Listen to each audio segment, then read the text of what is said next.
En cada pueblo fálase de súa maneira. Aquí fálase moito co fala portuguesa. O lindoso está aí ao pé. Entre os mesmos pueblos já as mesmas ferramentas, já as mesmas cousas, en cada sitio xa ten o seu nombre. En Guxinte xa ten outro nombre que non ten aquí. Home, acá, polo menos en Vilar, chamamos de canastro. Ora, noutros sitios non sei.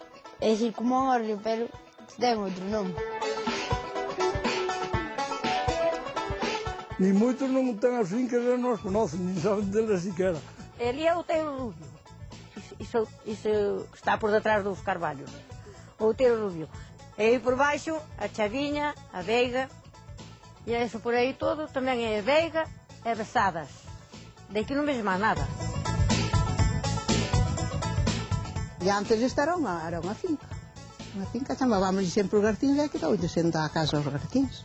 Nunca especulei onde viña o nombre de Garcíns. E a casa ainda fixemos aí pouco. Vou fazer o caldo, vou fazer o jantar. Si, é que o acento vai máis coa G. Hato.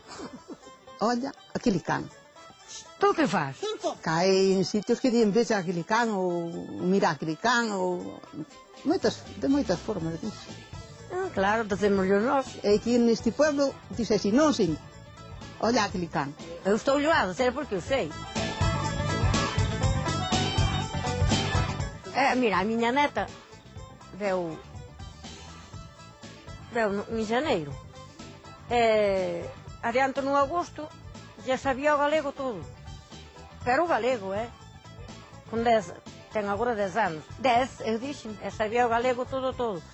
Dixe que eu aprendeu neso dos gaviláns, na novela dos gaviláns. Ela dixe que aprendeu ali. Ben falado. É parecido a un cabalo, pero ten o corpo a raias.